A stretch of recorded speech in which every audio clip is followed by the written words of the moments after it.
paternidade socioafetiva, parentalidade socioafetiva. A gente já falou muito disso aqui hoje, mas agora vamos tentar fechar mostrando os artigos do provimento. Algumas alterações, gente, que foram feitas. Olha, antes a família era patriarcal, centrada em propiciar e acumular patrimônio. Os vínculos familiares estavam ligados exclusivamente a questões genéticas e biológicas. A única família reconhecida como legítima era o casamento. Tranquilo, né? E hoje a família está centrada no desenvolvimento pessoal de cada um dos seus sujeitos que acompanham. O fator primordial para a formação do vínculo familiar é o afeto, diversidade de formações familiares. Isso aqui justifica, data máxima vênia, justifica porque que, no meu ponto de vista, respeito a todos os demais, esse provimento não é inconstitucional. Tá? Ele só está atendendo às atuais demandas da sociedade. E nós, registradores civis, temos competência para atender. Vamos provar que a gente tem. E aí, quem ele citou, Rodrigo da Cunha Pereira, diz que família não é elemento da natureza, família é cultural. Então, gente, família, a gente não nasce família, não. A gente cresce e cria a família onde você está. Por isso que costumo dizer que pai é quem cria, mãe é quem cria. Você vai crescer de acordo com o ambiente familiar que você está. Então, não existe falar assim, a sociedade vai acabar porque a família acabou. Eu estou dizendo o seguinte, a sociedade vai acabar porque a família matriarcal, a família formada pelo casamento acabou? Não, a sociedade está evoluindo e está mudando o parâmetro pelo qual se define família. E a família de hoje está centrada no desenvolvimento individual de cada um e nas relações de afeto. E não no que antes estava sendo observado e que era requisito para a formação de uma família. Então, olha só, a filiação hoje tem um nuance biológico, um nuance socioafetivo e um registral. Certo? Formalmente falando, o registral prevalece. Mas o socioafetivo e o biológico vão determinar quem vai ser o registral. Correto? Formalmente é o registral. Mas a registral não é origem de filiação, não. Registrar é formalizar a filiação. Qual que é a origem da filiação? Biológica, socioafetiva. Civil, que é a adoção. Multiparentalidade. Existência concomitante de vínculos de filiação de origens diferentes. Biologia, socioafetividade e registro. Não ocorre quando tudo isso se concentra em uma só pessoa. Por quê? Se o pai biológico, que é o genitor, que é quem garante o primeiro item lá do meu esquema, o pai biológico, também é socioafetivo, ou seja, ele exerce a paternidade de maneira fática e está no registro, não abre espaço para se ter outra paternidade ou outra maternidade, no caso da mãe. Concordam comigo? Só vai existir uma duplicidade de origem de filiação se a paternidade biológica não for socioafetiva e registral. Porque se ela for, está preenchido, não justifica, não tem como ter, ao mesmo tempo, dois pais socioafetivos, a não ser que seja casamento homoafetivo. Concorda? Não, se existe um pai que é biológico, socioafetivo e registral, não vai entrar um novo pai ali, a menos que seja uma relação homoafetiva. Tranquilo?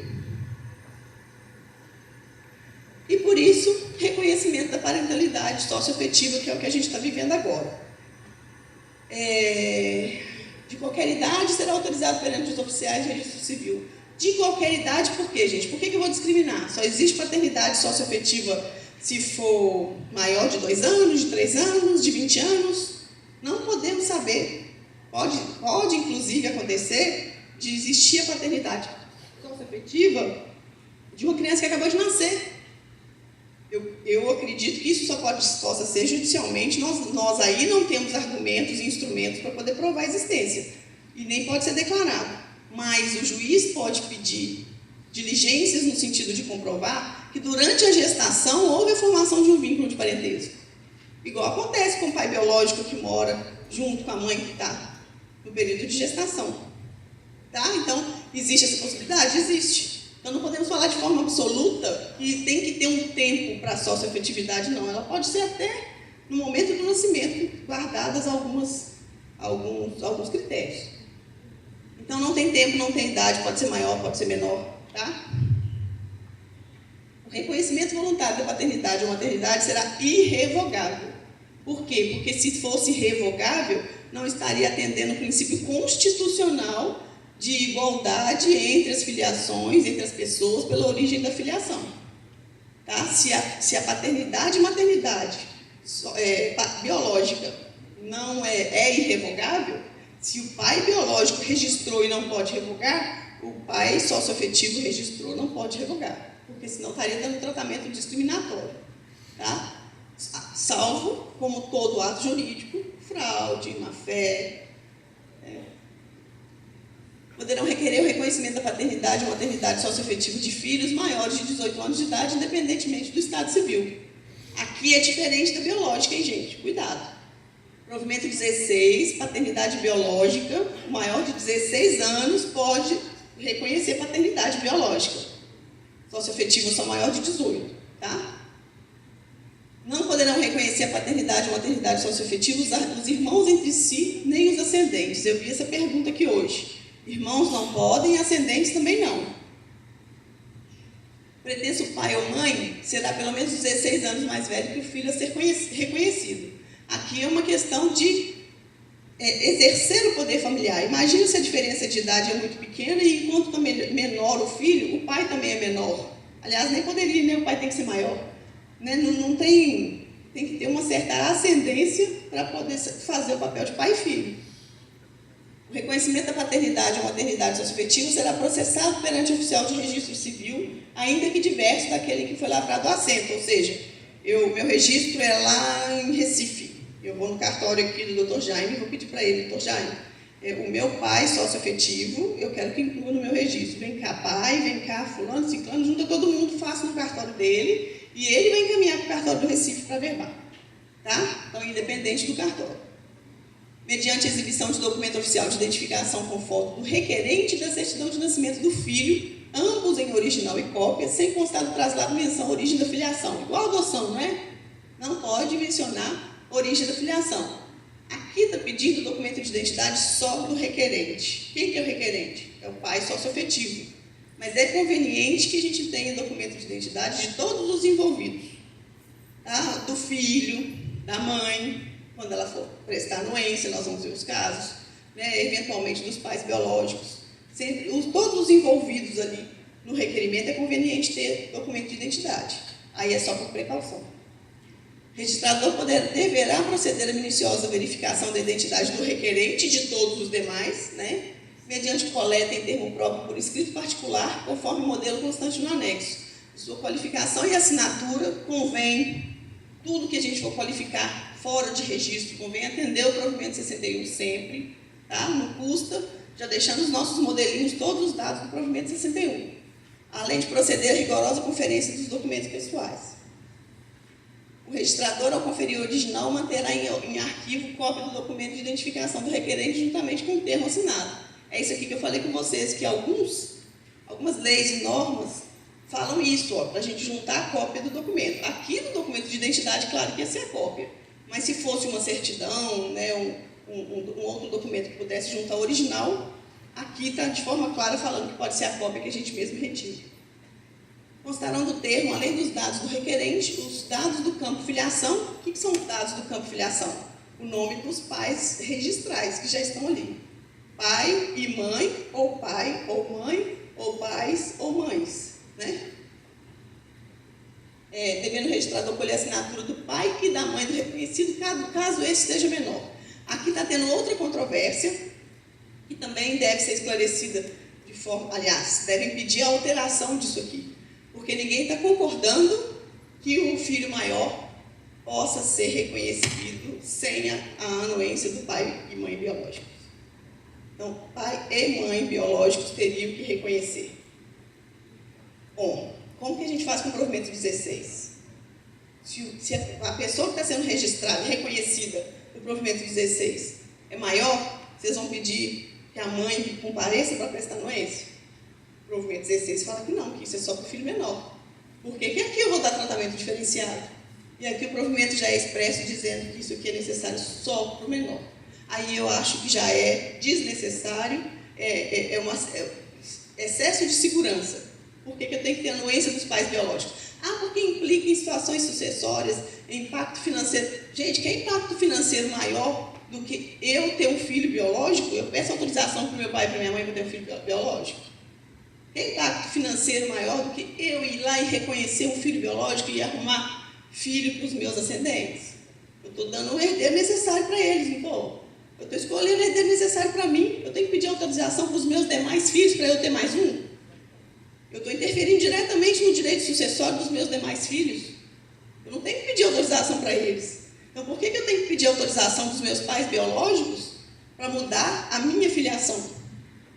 Impacto sucessório, todo tipo de parentalidade tende a ter qualquer impacto sucessório. O que eu não entendo é o tratamento diferenciado. Se tem que ter todos esses critérios, tem que ter todos esses cuidados que se tenha com todos os vínculos, né? Não só com esse aqui.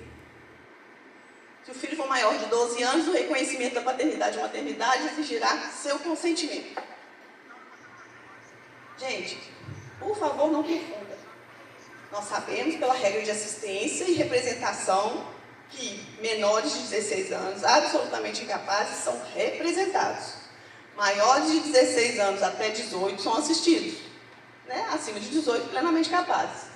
Por que, então, que o menininho de 12 anos, absolutamente incapaz, que normalmente teria que ser representado por seu representante legal, normalmente quem detém o poder familiar?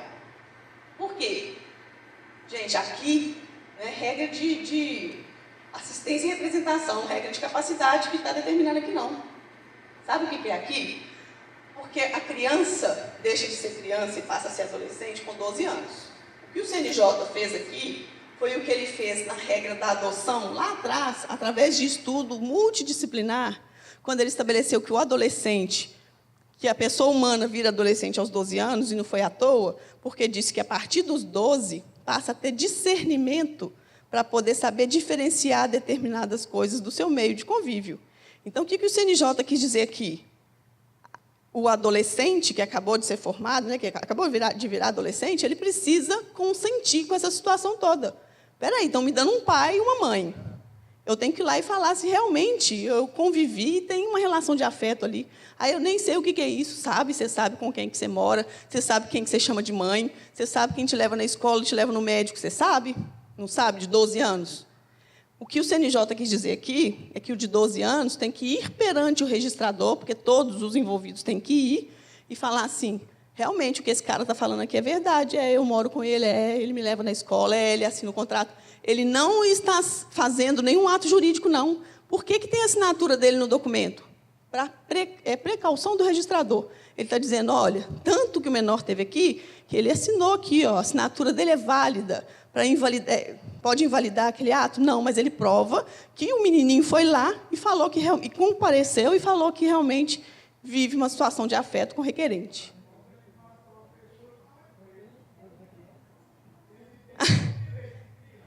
Pois é, quando ele mata uma pessoa, ele não é preso. Ele tem todo o direito de criança, realmente. Com 17,5 também não é preso. Então, o que acontece? Ele não está sendo assistido pelos pais biológicos, é isso que eu quis dizer. Sabe, ele com 17 anos e 11 meses, ele teria que ser assistido pelos seus pais biológicos para qualquer coisa. Ele não iria preso, mas ele teria que ser assistido. O de 12 anos, ele teria que ser representado pela regra de capacidade, mas aqui o que eu estou dizendo é que não é uma situação de representação e nem de assistência. Não é uma exceção à regra de assistência. Isso aqui não está se diminuindo para esse caso a assistência, porque aqui ele não está sendo assistido. Aqui ele só está dizendo que ele compareceu e ele disse. Compreenderam? A coleta da anuência, tanto do pai quanto da mãe e do filho maior de 12 anos, deverá ser feita pessoalmente perante o oficial de registro civil das pessoas naturais ou escrevente autorizado. É isso aí, ele compareceu. Na falta da mãe ou do pai do menor, na impossibilidade de manifestação válida destes ou do filho, quando exigido, o caso será apresentado ao juiz competente nos termos da legislação local. O que é essa falta, gente? Morte? Vocês acham que se a mãe faleceu no parto, tá? E o pai criou a criancinha 2 anos e se casou novamente. E aí tem uma mãe socioafetiva que criou e hoje está com 16 anos, por exemplo. vive aí nessa situação de socioafetividade. Só que tem uma mãe biológica. Vocês vão retirar a mãe biológica lá porque ela morreu no parto? Vão dizer que ela não é mãe? Não, né? Então, aí, no caso, só que você também não pode falar com a mãe que viveu a vida dela, doou a vida dela para o filho, e fez todo o papel de mãe, vai dizer para ela que ela não tem direito a ser mãe. Então, é uma relação de maternidade. Tanto a mãe que criou, que é a mãe socioafetiva, quanto a mãe que não teve oportunidade de criar, que faleceu, são mães. Então, isso justifica a multiparentalidade. Vários casos justificam. É claro que vai ter possibilidade de fraude? Vai, para registrar nascimento também. É claro que muita gente vai querer burlar? Sim, principalmente porque vai ter gente que não vai saber a diferença entre padrasto e pai socioafetivo. Madrasta e mãe socioafetiva. Mas isso nós vamos saber, né? E aí, o que acontece? O modelo de requerimento que a gente vai ver aqui, porque já estão me apressando para acabar, o modelo de requerimento, eu vou sugerir para vocês o seguinte. Aí, gente, é uma cautela nossa, porque o que acontece? Para a gente provar que nós, registradores civis, podemos fazer isso. Qual que é o grande medo de todo mundo? O pessoal não sabe, eles não sabem o que é ser pai e mãe socioafetivos. Não é isso que estão falando? Que ninguém sabe a definição disso. Não sabe, porque realmente isso é muito novo. Então, nós que vamos ter que explicar. Não precisa vir nenhum outro profissional do direito para explicar. Nós podemos explicar. Como que a gente faz isso? Quando a gente faz o processo de habilitação, nós não temos que explicar o regime de bens e as nulidades do casamento? A gente não colhe o requerimento lá falando que a gente explicou e as partes assinam embaixo, não é isso? Por que a gente não pode fazer o mesmo? Não tem o requerimento que a gente tem que assinar? Vamos botar lá nesse requerimento, olha, faz lá 5, 6 perguntinhas que já estão aqui na minha cabeça que não deu tempo de colocar, mas eu coloco para vocês e mando no e-mail. Doutor Jaime, 5, 6 perguntinhas perguntando. Você sabe a diferença de padrasto e pai socioafetivo? Seu filho mora com você há quanto tempo? Sabe, umas perguntinhas básicas que identificam, não que é para você fazer o inquérito, como eu estou dizendo. Eu disse mais cedo, não é para você ver se está fraudando, não, é para você ter certeza que aquela pessoa sabe o que está fazendo. Você sabe que é irrevogável? Você sabe que não pode tirar nunca mais? É isso mesmo? Então, é para você esclarecer para o seu usuário e, ao mesmo tempo, para você ficar tranquilo de que você não está fazendo nada diferente do que o provimento quis que fizesse. É só isso. É só dizer que a parte sabe. É isso mesmo que você quer? Sim. Eu quero casar. Acabei de escolher, de eleger o herdeiro necessário. Eu preciso de autorização do meu pai e minha mãe? Não, tem 40 encarqueirada anos. Para quê? Então, aqui, na falta, pai morreu, a mãe está sozinha. O poder familiar está sozinho com a mãe, não é isso? Então, na hora de... Só que a criança tem menos de 18 anos. Na hora de prestar lá a anuência no requerimento, precisa de juiz para falar no lugar do pai? Não. O pai faleceu. Não precisa. Quem vai falar é só a mãe, que agora está exercendo sozinho o poder familiar. Serão observadas as regras da tomada de decisão apoiada quando o procedimento envolver participação de pessoa com deficiência. Isso aqui são cenas para os próximos capítulos. Doutor Jaime, se quiser, eu venho e explico para vocês. Nossa, eu adoro esse tema, o Estatuto da Pessoa com Deficiência. Eu gosto muito mesmo. Mas aqui, em relação a isso aqui, essa aplicação vai ser tranquila em relação a crianças que têm deficiência mental, etc. Tá? Mas aqui as regras de tomada de decisão apoiada, apesar de estarem aqui, elas não são expressas ainda se tem que ser judicial, se pode ser por escritura pública, se pode ser diretamente conosco no cartório de registro civil. Tá? Mas eu acredito que aqui já está criando uma forma de receber quando isso já for regulamentado. O reconhecimento da paternidade ou da maternidade socioafetiva poderá ocorrer por meio de documento público ou particular de disposição de última vontade, desde que seguidos os demais trâmites previstos nesse provimento. Aqui só quis igualar com o provimento 16 e com a Lei 8.560, que fala as demais, muitas formas de se reconhecer a paternidade.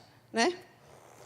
Suspeitando de fraude, falsidade, má-fé, vício de vontade, simulação ou dúvida sobre a configuração do estado de posse de filho, o registrador fundamentará a recusa, não praticará o ato e encaminhará o pedido ao juiz competente nos termos da legislação local, como todos os atos que a gente pratica. Nada demais, não é verdade? Chegou alguém lá com algum documento para fazer qualquer ato. Se você está duvidando de existência de vício de vontade, qual que é o seu procedimento? Se está insistindo, vai para o juiz para decidir.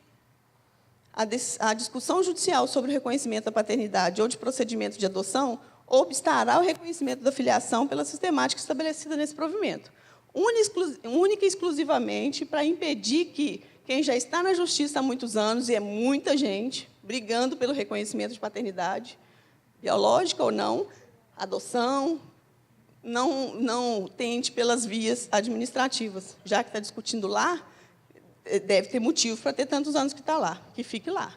Enquanto não terminar lá, não pode fazer pela administrativa. O requerente deverá declarar isso. Né? Lá no requerimento já tem, declaro que não existe processo. O reconhecimento da paternidade ou maternidade socioafetiva somente poderá ser realizado de forma unilateral e não implicará o registro de mais de 2 pais ou de 2 mães no campo de filiação no assento de nascimento. Gente, isso aqui foi uma tempestade. Uma tempestade. Ninguém conseguia entender o que esse artigo 14 queria dizer. Só que aí, poucos dias depois que ele foi publicado, veio uma republicação e alterou uma coisinha simples, que vários dias todo mundo dizendo, eu não vi nada, não vi nenhuma alteração, o que mudou? Sabe o que mudou? Deixa eu ver se tem luzinha aqui. Tem não. Mais de 2 pais ou de 2 mães, está vendo? Esse é o texto original. Aí o texto novo veio escrito assim, mais de 2 pais e de 2 mães. Mudou tudo. Se antes tinha dúvida sobre a possibilidade de multiparentalidade, essa mudança aqui tirou qualquer dúvida.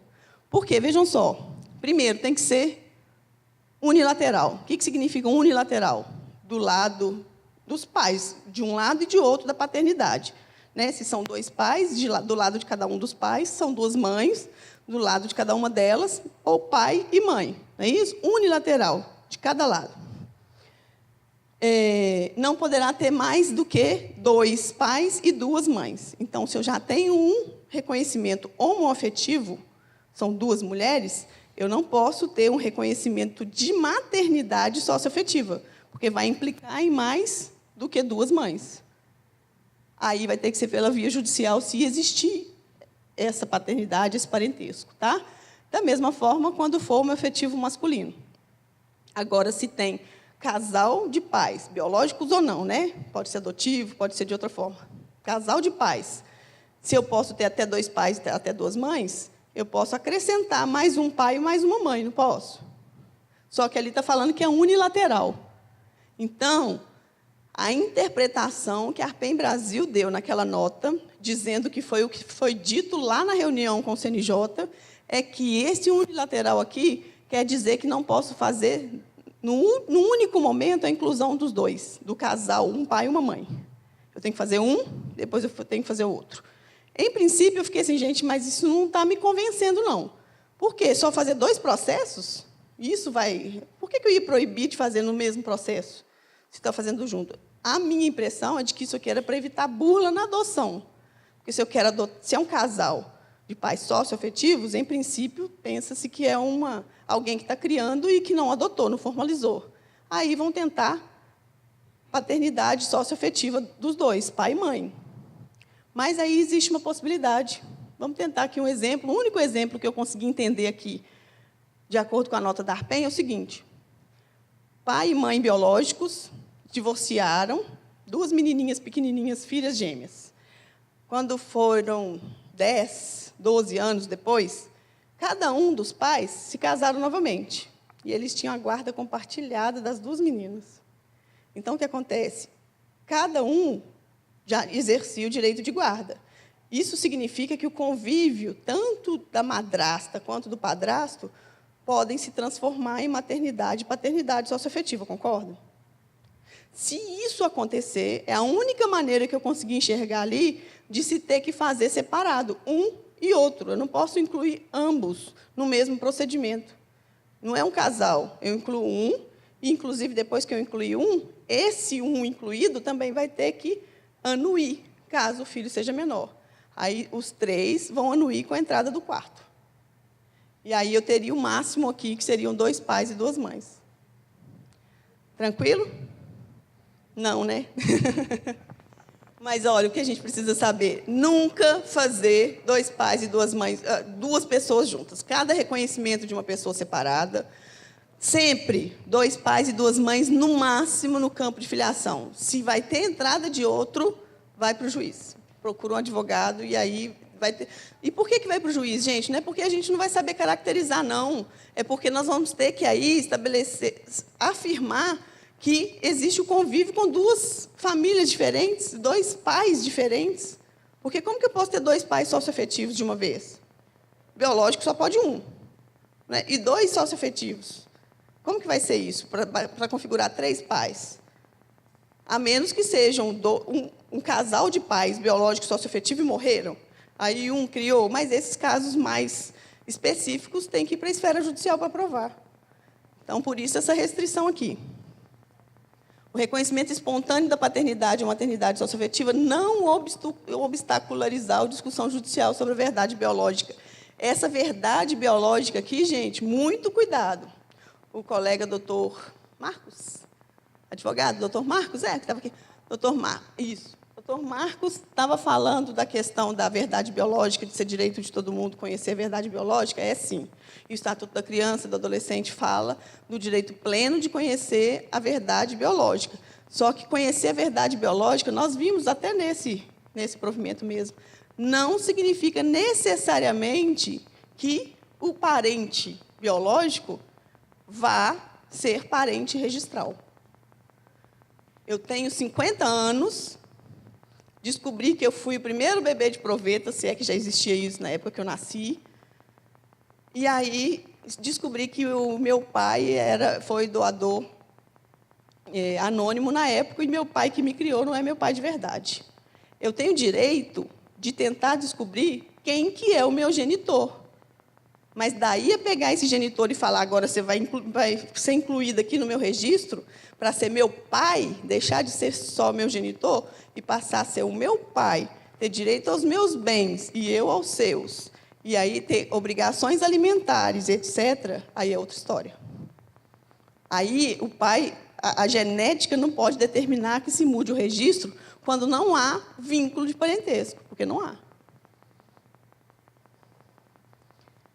E aí, as 2 últimas questões do provimento. Primeiro, revogou o 2 e 3, que eram os modelos antigos de certidão, que eram de 2009. E o 52, que era da reprodução assistida, que dizia que era proibido fazer sem a identificação do pai, do doador anônimo. E aqui entra em vigor na data da publicação, gente. Então, está em vigor. Tá? O que vai entrar em vigor a partir de 1º de janeiro é só a parte dos modelos de certidão. Tá bom? Eles me falaram, ainda vai ter tempo para perguntas? Eu já. Abre para perguntas? Só deram-nos um tempinho para perguntas. Alguém tem alguma pergunta? Não se preocupem que, se não tiver, já que o doutor Jaime se dispôs, a gente responde, não tem problema não. E eu estou lá no grupo com vocês. Sim. Aqui o provimento. Em relação à força do provimento, que foi até colocado em questão, aqui no artigo 6º, ele diz que o CPF será obrigatoriamente incluído nas certidões.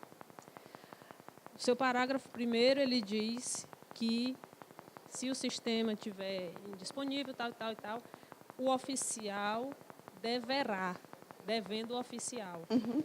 Onde é que a senhora enxergou aí a possibilidade de haver a recusa da pessoa para não inserir ou a necessidade de ter um requerimento? Você está falando do registro de nascimento. Eu estou fazendo o registro hoje, é obrigatório mencionar no registro o CPF. Não é isso? Só que pode ser que não tenha como incluir em função da queda da internet, etc. Então, aí, nesses casos, eu tenho que fazer depois. Você quer saber se eu entendi. Você quer saber se a parte não voltar, por exemplo, se o oficial pode colocar de ofício ou se tem que esperar voltar? Não, aqui a senhora colocou no exemplo que seria obrigatório fazer a pessoa fazer um requerimento. Para se praticar um ato que o provimento está dizendo que é obrigatório e que o oficial deverá. Entendi. Não, mas é porque esse aí é no momento do nascimento do registro. Então, aí, se eu não falei, vocês me desculpem. No momento do nascimento do registro é diferente, é obrigatório. Eu só não vou fazer, eu vou ter que tomar os cuidados para me resguardar, para que todos falem ali por escrito de que eu não fiz porque não tinha internet, eu não fiz porque a mãe estava com pressa, teve que sair correndo e não quis que fizesse na hora, qualquer coisa nesse sentido para me resguardar. Mas o ato obrigatório de fazer no momento do registro de nascimento, não precisa de requerimento, não. Aí é obrigatório, igual os demais dados do nascimento. Eu falei que tem que ter um requerimento para quando eu vou fazer uma averbação, para eu não fazer uma averbação sem o conhecimento da pessoa. Se o declarante está ali, assinou o registro, sabendo que tem uma averbação, ele está ciente do que eu fiz. A assinatura dele no termo é que vai dar a anuência dele ao CPF que foi feito. Entende? Por isso que não precisa requerimento. O requerimento é para justificar a inclusão posterior de uma informação, para não ser alegado que isso foi feito de ofício sem o conhecimento da parte interessada, da alteração no registro dela. Entendeu, não? Não, então, eu acho que eu entendi errado. Foi no momento que eu entendi que você tinha falado que era obrigatório e necessário para incluir o CPF. Depois, precisava da anuência da parte, de um requerimento por escrito. Isso, mas depois do registro do nascimento. Esse primeiro aí, não. Esse primeiro, a anuência da parte, vai ser dada no momento que ela assinar o registro. Eu estou lá registrando meu filho, eu, mãe, estou lá registrando meu filho. Caiu a internet do cartório. Ô, mãe, não tem jeito, eu sou obrigada a fazer, mas como é que eu vou fazer? Não tem internet. Então, eu faço um termo, a mãe está ciente de que ela tem direito de voltar para a inclusão por averbação posterior, gratuita, mas que nesse momento não foi feito porque não tinha internet. Ela assina, você guarda. Quando ela voltar, você faz a inclusão. Aquilo ali vai fundamentar. Aquilo ali já está justificando. É porque é do registro primitivo. Não é alguém que chegou só para pedir uma segunda via e o registro não tinha. Isso é obrigatório agora, a partir do dia que entrou o provimento em vigor. Todos os registros do provimento para cá, se não tiver o CPF, tem que ter uma justificativa por que não tem, já que é obrigatório. Entendeu? Eu estou falando para os registros anteriores, os registros feitos de nascimentos anteriores, casamentos anteriores à data do provimento. Esse, sim, nós vamos ter que averbar. E, para isso, nós vamos ter que fundamentar, que nos resguardar de que a parte dona do registro, digamos assim, o usuário registrado, tem conhecimento dessa alteração no registro dele. Por isso, por escrito. Se não entendeu, eu continuo depois.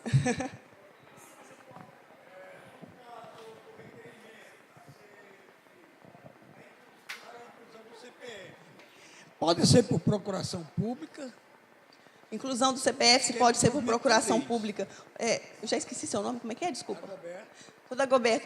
Por procuração pública, a menos que seja um ato personalíssimo, você pode fazer qualquer ato. Até reconhecer paternidade, você pode, por procuração pública. Então, esse, tranquilo, não tem problema nenhum.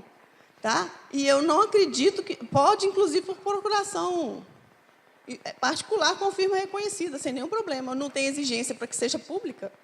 Tá? Eu só não posso... Na verdade, a procuração particular, ela deveria também ser registrada em título de documento, porque ela vai ficar uma coisa muito vaga.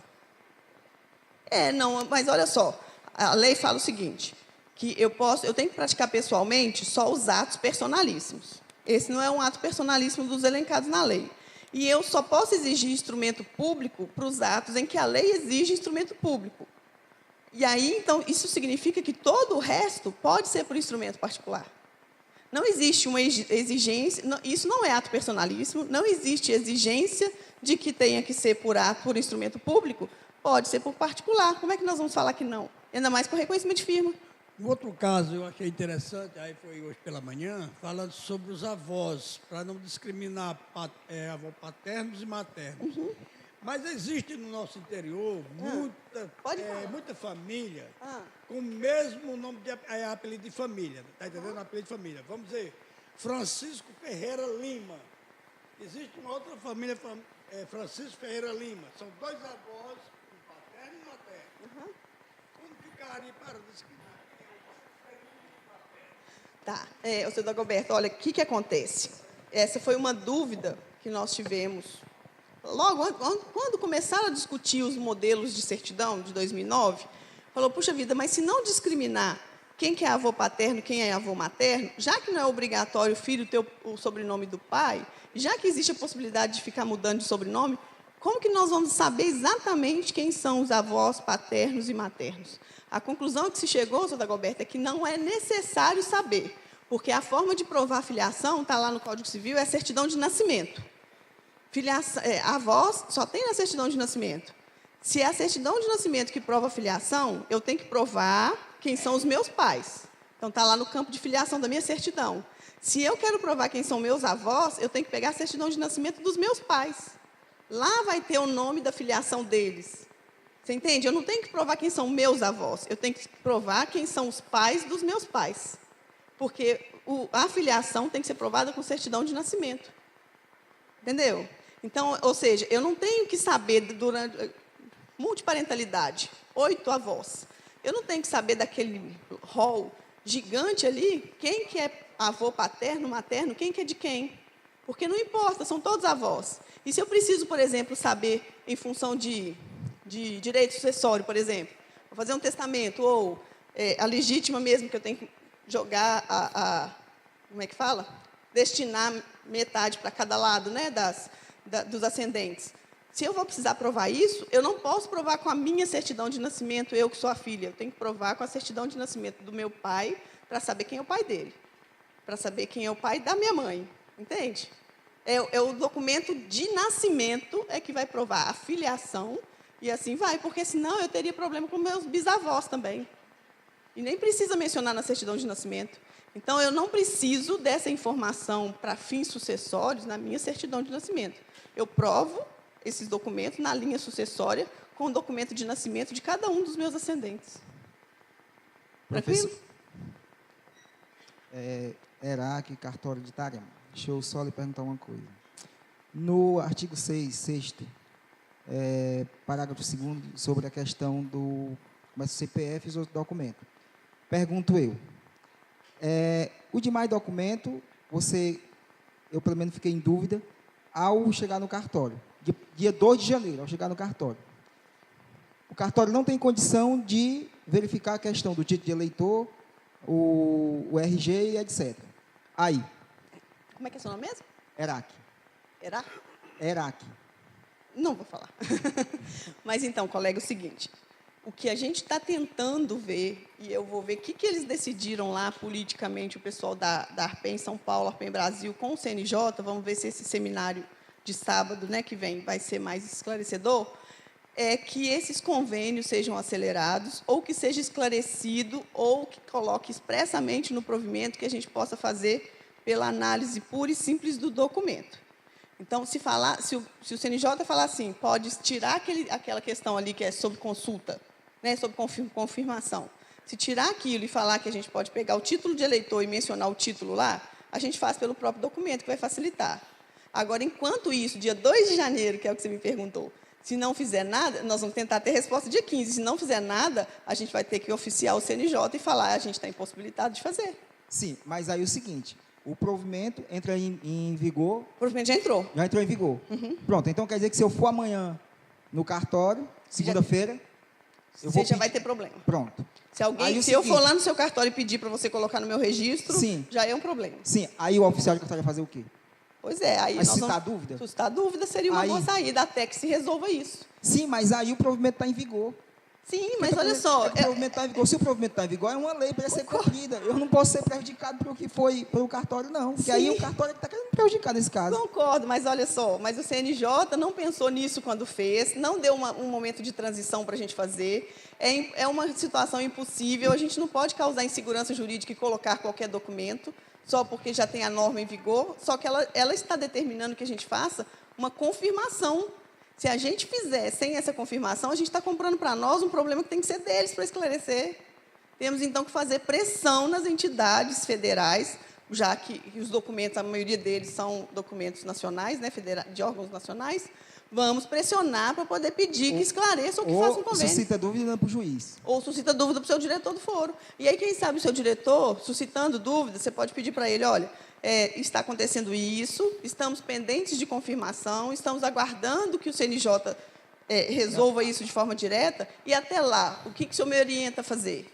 Ou ele baixa uma portaria falando que você está dispensado de fazer. Aqui no Ceará tem que ser para o juiz mesmo, porque o diretor de fora aqui no Ceará não sai de muita coisa, não. Difícil, viu, colega? É complicado.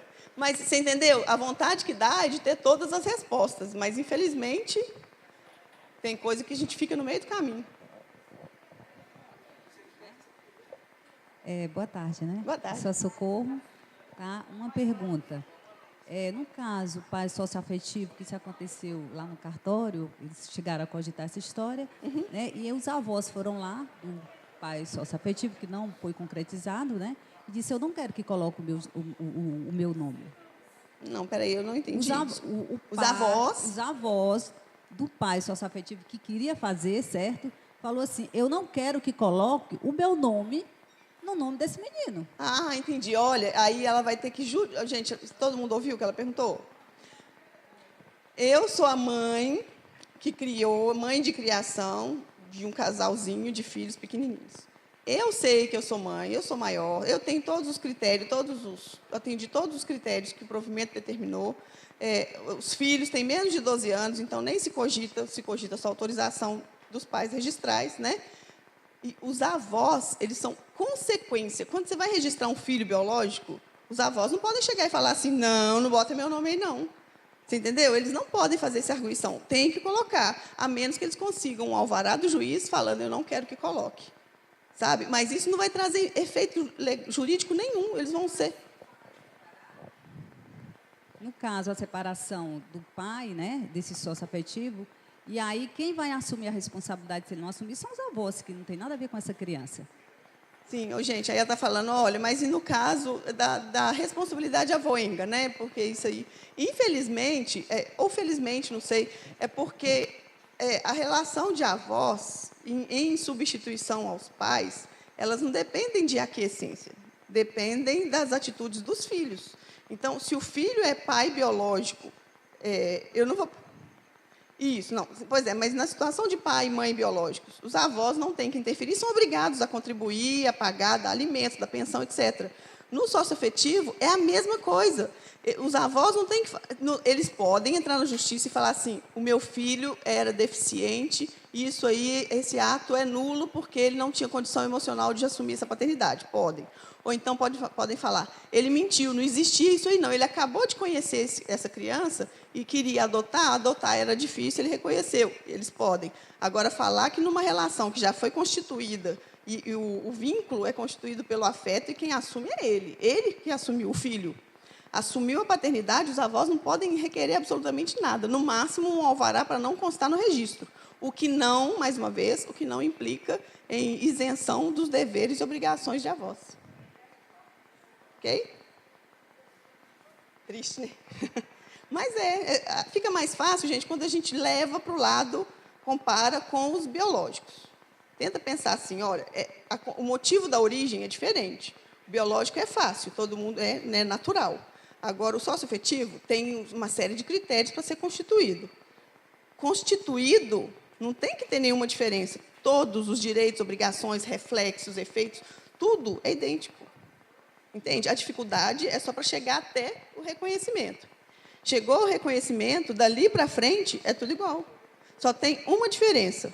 Aí até o meu digníssimo marido me deu essa ideia, esse exemplo hoje. Ele, se, por exemplo, precisar de uma doação de sangue, uma doação de órgãos, que aí precisa da identidade genética. Aí os pais socioafetivos não podem. Né? Não tem como, porque aí precisa do lado genético. Salvo isso, não tem jeito. Até impedimento matrimonial, tudo isso é tudo igual. Tudo igual. Aliás, o impedimento matrimonial é mais que até por afinidade. Poderia ser só padrasto, que ele teria impedimento matrimonial. Não precisava ser pai sócio-afetivo. Doutora Márcia, só uma dúvida com relação à anuência do adolescente de 12 anos ao reconhecimento socioafetivo. A senhora acha que, por parte do registrador, deveria haver uma cautela no sentido de fazer uma entrevista com esse menor à parte para detectar uma possível coação àquele reconhecimento, por interesses particulares daqueles maiores? Sim, olha, aquela precaução que eu falei com vocês de fazer algumas perguntas, que eu vou mandar o modelo depois para todo mundo, são umas perguntas prévias ao requerimento. Se naquele ambiente ali em que você está colhendo as informações, se você notar isso, e numa criança é fácil de notar, né, ela vai ficar constrangida, com vergonha, olhando para o pai e para a mãe o tempo inteiro, se você notar isso, você tem todo o direito. Espera aí, deixa eu conversar com você um pouquinho, vem cá. Tá? Agora, eu, no seu lugar, não tem regra legal para isso, mas eu chamaria 2 testemunhas para irem com você, para não falar que você está induzindo o menor, entendeu? Porque aí ele não pode alegar sozinho. Então, vai sem os pais, porque você está desconfiando que tem coação pela presença dos pais, mas leve 2 testemunhas isentas. Tá? Agora, se a dúvida continuar, não prossiga, vai para... Nesse caso, é muito melhor pegar um conselheiro tutelar e para poder, junto com ele, ver isso aí, porque ele tem a obrigação de conhecer essa família, de conhecer. Quem mais está no município junto com as famílias é o conselho hoje. Pois é, gente, mas olha, o conselho tutelar, olha, eu moro numa cidade interior pequena, já tem vários anos, eu tenho 2 filhos menores, aliás, um agora é maior, nunca o conselho tutelar nem bateu na minha porta, nem perguntou, nem nada, nem passou por lá, hora nenhuma. Conselho tutelar de cidade grande, então, eu acho que eles ficam muito restritos e mal dão conta dos casos de menores expostos. Então, eu acho que uma testemunha isenta para falar que o oficial arguiu a criança e que a criança demonstrou estar sendo coagida, e as testemunhas assinam embaixo, isso vai ser mais eficaz do que o próprio conselho tutelar. Agora, nada impede, por exemplo, é uma cidade pequena, você conhece o conselheiro, eu estou com uma dúvida aqui, vem cá, me ajuda aqui. Aí ele próprio vai ser a testemunha, muito melhor, com certeza. Certinho? Ô, gente, então, muito obrigada. Olha, esperem, eu vou mandar mesmo um e-bookzinho, aquele que eu prometi também, ainda vou mandar, desse provimento 63, já com todos os slides que eu preparei, tá? E os outros documentos eu vou mandar todos para o Dr. Jaime, assim que a gente tiver as soluções. Tá bom? Muito obrigada.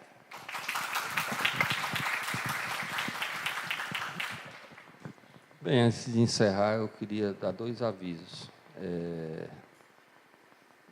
Agora, depois de encerrar, nós vamos distribuir um brinde pequeno, não é nada de luxo, da Arpen Ceará, vai ser distribuído com todos os associados do Ceará. E queremos avisar que estamos disponibilizando para quem quiser adquirir papel de segurança aqui ao lado do recinto. E agradecer imensamente a minha amiga, por quem a cada dia nutro maior admiração. A Márcia é uma pessoa que honra o registro civil por sua competência, por sua dedicação à classe. Ela tem grandes serviços prestados ao registro civil do Brasil. Não é o registro civil de Minas, é o registro civil do Brasil. Então, eu queria passar uma placa que externa a nossa gratidão, o nosso agradecimento e a nossa homenagem à nossa amiga Márcia Fidelis.